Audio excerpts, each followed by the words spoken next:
Okay guys, welcome to One UX One. I'm going to show you how much you can earn as a UX designer in different parts of the world. It does vary vastly. So if we look at the screen here, these wages are from lowest to highest. But what I want to show you is that because of the world of remote working, you can actually earn wages in different countries, but you can also diversify by working remotely or offering your services online on websites like Fiverr and Upwork. So the highest wages are obviously in the Western world.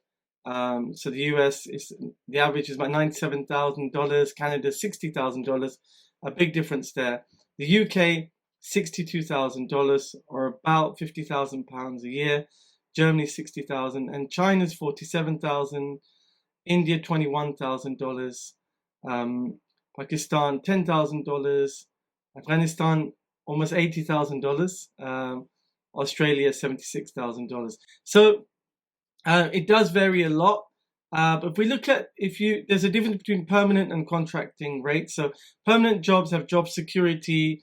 You get holiday pay, sick pay, long-term viability of working in a project that's constantly evolving and you're part of that team. But there's also contracting. Contracting is where you get a daily rate, but you have no rights, i.e. employment rights, i.e. sick pay. You are independent, so you're a contractor, but the rate can be a lot higher.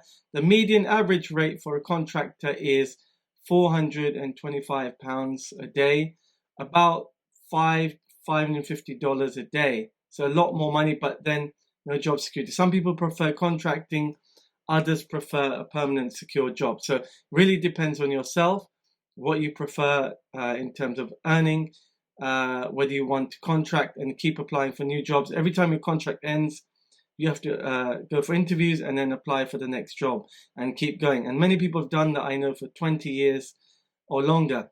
And others just prefer the job security of a permanent job. So you can see the rates here for contractors. It varies. It stays at around about £450 UK pounds a day on a daily rate. So let's also look at some other charts on wages. So here, it really depends on your experience. So if you're entry level, your wages are about 30% lower than once you have about 5 years experience in UX design. So the job rates vary by about 30 to 40% more you earn after 5 years of being a UX designer. And I think that's universal. Wherever you are in the world, once you have 5 years experience, you'll be earning about 40% more wages than you would if you are new to UX design. Okay guys, so another thing I want you to think about is each company has different UX design needs, and so the wages vary according to that. So if we look at Microsoft, it's between $86,000 to $154,000 a year. Adobe pay a similar range, a little bit less for starter. BBC, a much lower wage. Alibaba.com, $32,000 to $61,000. IBM and up to $144,000 a year, and Adidas a lot less. So the rates also vary according to the industry and company. So retail tend to pay a little bit less. Software companies and finance companies pay the most. Like Google, Facebook, if you work for them as a UX designer, they'll pay the most. So it all depends on who you work for, how long you work there, and what you want. So your skill set, really, another thing to look at and consider when it comes to wages of UX designers is what's your speciality in UX design or even UI design.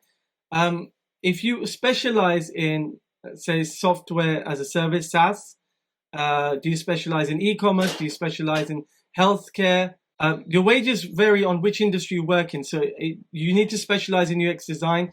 Either you specialize in software as a service, SaaS, or e-commerce, finance, healthcare, just apps, websites and apps or applications. So every wage depends on which area. So you might work for a government design system like GDS in America or the UK or Canada, and they pay a different rate. So every industry will pay its own rate. So UX design is not linear. It depends on what field you're working in, and your wages will vary according to that industry. So retail is a different wage packet. So you need to decide what you want to specialize in, and your jobs will come according to your speciality. Because UX design is so vast and broad now that you need to look at each area that you're going to work in and choose. So look at that. And the takeaways are to really focus on what you enjoy and what you're going to be good at, and then go for that as a career. Don't forget to subscribe to 1UX1, and I'll see you on the next one. Thank you.